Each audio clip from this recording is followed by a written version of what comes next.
അപ്പോൾ ഇന്നത്തെ വീഡിയോയിൽ ഷെയർ ചെയ്യുന്നത് നല്ലൊരു ടേസ്റ്റി ആയിട്ടുള്ള ഒരു സ്നാക്സിന്റെ റെസിപ്പിയാണ്. അപ്പോൾ എല്ലാവർക്കും തന്നെ അറിയാവുന്ന റെസിപ്പി തന്നെയാണ്, സുഗിയന്റെ റെസിപ്പിയാണ്. അപ്പോൾ ഇന്ന് ചെയ്യുമ്പോൾ നിങ്ങളുമായിട്ടൊക്കെ ഒന്ന് ഷെയർ ചെയ്യാമെന്ന് വിചാരിച്ചു. പയറൊക്കെ വേവിച്ചെടുക്കുന്ന ഒരു താമസം മാത്രമേ ഉള്ളൂ കേട്ടോ. നമുക്ക് രാവിലെ ഇപ്പോൾ ബ്രേക്ക്ഫാസ്റ്റിനൊക്കെ പയർ തയ്യാറാക്കുന്നവരാണെങ്കിൽ എഗ്ഗ് കുറച്ച് മാറ്റി വെച്ചിട്ട് നമുക്ക് പെട്ടെന്ന് തന്നെ ഉണ്ടാക്കിയെടുക്കാൻ പറ്റും. വൈകുന്നേരം കുട്ടികൾക്കൊക്കെ കൊടുക്കാനൊക്കെ ആണെങ്കിലും നല്ല ടേസ്റ്റി ആയിട്ടുള്ള ഒരു സ്നാക്സ് തന്നെയാണ്. നമ്മൾ ചായക്കടയിലൊക്കെ കഴിക്കുന്ന അതേ ടേസ്റ്റോടുകൂടി തന്നെ നമുക്കിതെങ്ങനെ തയ്യാറാക്കേണ്ടതെന്ന് നോക്കാം. അപ്പോൾ ഞാനിവിടെ ഒരു കപ്പ് പയർ വേവിച്ചെടുത്തിട്ടുണ്ട്. ഉപ്പൊന്നും ഇല്ലാതെ വെറുതെ വേവിച്ചെടുത്ത പയറാണ് കേട്ടോ. അപ്പോൾ അതൊരു ബൗളിലേക്കൊന്നും അങ്ങ് ഇട്ട് കൊടുക്കുകയാണ്. അപ്പോൾ ഒരുപാട് അങ്ങോട്ട് വെന്ത് പോകരുത്, ഏകദേശം നമ്മളിതാ ഈ ഒരു പരുവത്തിൽ വേവിച്ചെടുത്താൽ മതി. അപ്പോൾ വേവിക്കുന്ന സമയത്ത് ഞാനിതിൽ ഉപ്പ് ചേർത്തിട്ടില്ല. ഇപ്പോൾ ഇതുപോലെ നല്ല കറക്റ്റായിട്ട് വെന്ത് കിട്ടിയിട്ടുണ്ട്. പിന്നെ ഇതിലേക്ക് ഞാൻ ഒരു മുറി തേങ്ങ ചിരവിയതാണ്, ചെറുതായിട്ട് ചിരകിയെടുത്ത തേങ്ങയാണ്, അതുകൂടെ ചേർത്ത് കൊടുക്കുകയാണ്. പിന്നെ ഞാൻ ഇതിലേക്ക് ഒരു 1/2 ടീസ്പൂൺ ഏലക്കാപ്പൊടിയാണ്, അതുകൂടെ ചേർത്ത് കൊടുത്തു. അപ്പോൾ അതുപോലെ തന്നെ 1/2 ടീസ്പൂൺ ചെറിയ ജീരകത്തിൻ്റെ പൊടി, വലിയ ജീരകം അല്ല കേട്ടോ, ചെറിയ ജീരകം. അപ്പോൾ ചെറിയ ജീരകത്തിൻ്റെ പൊടിയും കൂടെ ചേർത്ത് കൊടുത്തു. പിന്നെ ഇതിലേക്ക് ഒരു പിഞ്ച് ഉപ്പ് കൂടെ ചേർത്ത് കൊടുക്കുകയാണ്.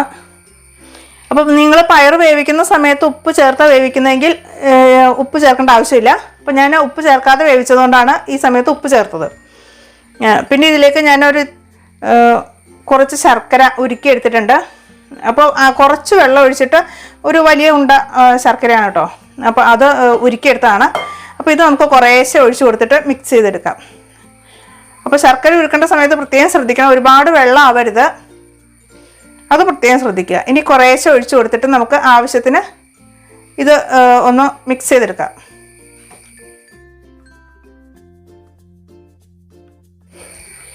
ഇപ്പം ഞാൻ പകുതിയോളം എടുത്തിട്ടുണ്ട് കേട്ടോ, പകുതി ശർക്കര പാനി ഒഴിച്ചിട്ടുണ്ട്. ഇതിനൊരു മാറ്റി വയ്ക്കാം. നല്ലപോലെ ഒന്ന് മിക്സ് ചെയ്തിട്ട് നമുക്കിതൊരു ബോളാക്കി മാറ്റിയെടുക്കാം. അപ്പോൾ ഒരുപാട് വലിപ്പത്തിലുള്ള ബോൾസ് ആക്കിയിട്ടല്ല, ഒരു മീഡിയം വലിപ്പത്തിലുള്ള ബോൾസ് ആക്കി എടുക്കുക. അപ്പോൾ ഒരുപാട് വലിപ്പത്തിലാണെങ്കിൽ കുട്ടികൾക്കൊക്കെ ആകുമ്പോഴത്തേക്കും കഴിക്കാൻ മടിയായിരിക്കും, പയറൊക്കെ ആയതുകൊണ്ട്. അപ്പോൾ ചെറിയതാണെങ്കിൽ അവർക്കത് കഴിക്കാൻ എളുപ്പമുണ്ട്. ചെറിയ കുട്ടികളൊക്കെ ആകുമ്പോഴാണെങ്കിലും അവർക്ക് എളുപ്പത്തിൽ അത് കഴിക്കാം. അപ്പോൾ നമുക്കിത് ഓരോ ബോൾസ് ആക്കിയിട്ട് ഒന്ന് ഉരുട്ടിയെടുക്കാം. അപ്പോൾ ഈ ഒരു വലിപ്പത്തിലുള്ള ഒരു ബോൾസ് ആക്കിയിട്ടാണ് ഇട്ട് എടുക്കണേ. ഇതൊരു പാത്രത്തിലേക്ക് വെച്ച് കൊടുക്കാം.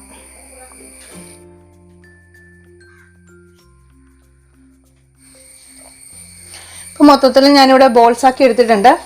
ഇതൊരു സൈഡിലേക്ക് ഒന്നങ്ങ് മാറ്റി വയ്ക്കാം. ഇനി നമുക്ക് ഇതിലേക്ക് ഒരു ബാറ്റർ തയ്യാറാക്കണം. ഒരു ബൗളിലേക്ക് 1 കപ്പ് മൈദ ഇട്ട് കൊടുക്കാം. ബാറ്റർ റെഡിയാക്കാനായിട്ട് 1 കപ്പ് മൈദ,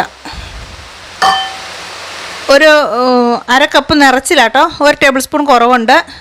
അത്ര തന്നെ അരിപ്പൊടി ഇട്ട് കൊടുക്കാം. അരിപ്പൊടി ചേർത്ത് കൊടുക്കുമ്പോൾ നമ്മുടെ ബാറ്റർ നല്ലൊരു ക്രിസ്പി ആയിട്ട് തന്നെ ഇരിക്കും ഫ്രൈ ചെയ്തെടുക്കുന്ന സമയത്ത്. പിന്നെ കളറിനായിട്ട് ഒരു 1/2 ടീസ്പൂൺ മഞ്ഞൾപ്പൊടി കൂടി ഇടുവാണ്. അതേപോലെ തന്നെ 1 ടീസ്പൂൺ പഞ്ചസാര. നമ്മുടെ ബാറ്ററിന് ചെറിയൊരു മധുരം നല്ല ടേസ്റ്റാണ്, അപ്പോൾ അതുകൊണ്ട് 1 ടീസ്പൂൺ പഞ്ചസാര ചേർത്ത് കൊടുത്തു. ഒരു നുള്ളു ഉപ്പ് കൂടെ ചേർത്ത് കൊടുക്കുന്നുണ്ട്. ഇനി നമുക്ക് ഇത് ഇത്തിരി വെള്ളം ഒഴിച്ചിട്ട് ഒരു ദോശമാവിൻ്റെ പരുവത്തിൽ വേണം ബാറ്റർ റെഡിയാക്കി എടുക്കാൻ. ഒരുപാട് ലൂസായി പോകരുത്, എന്നാൽ ഒരുപാട് അങ്ങോട്ട് തിക്കാവുകയും ചെയ്യരുത്. കറക്റ്റ് ദോശമാവിൻ്റെ ആ പരുവത്തിൽ വേണം ഈ ബാറ്റർ റെഡിയാക്കി എടുക്കാൻ. കുറേശ്ശെ വെള്ളം ഒഴിച്ചു കൊടുക്കാം.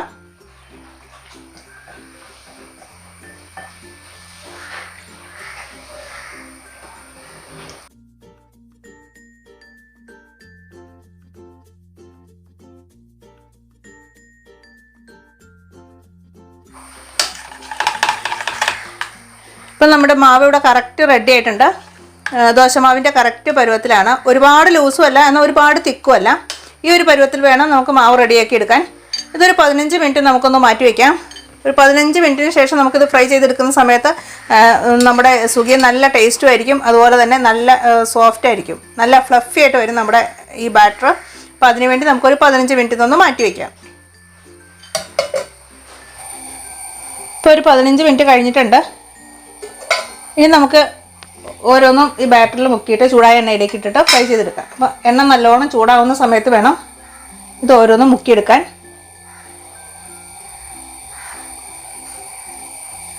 നല്ല പോലെ ഒന്ന് കോട്ട് ചെയ്യുന്ന രീതിയിൽ മുക്കിയെടുക്കുക. ഇനി ഓരോന്നും നമുക്ക് എണ്ണയിലേക്ക് ഇട്ട് കൊടുക്കാം.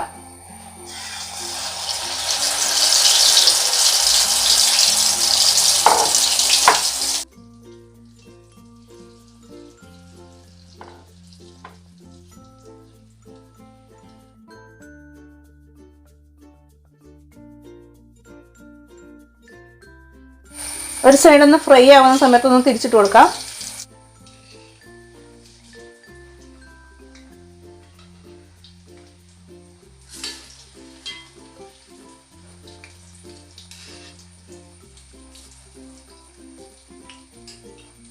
അപ്പോൾ ഇത് റെഡി ആയിട്ടുണ്ട്. ഇതിന് നമുക്ക് എണ്ണയിൽ നിന്ന് മാറ്റാം.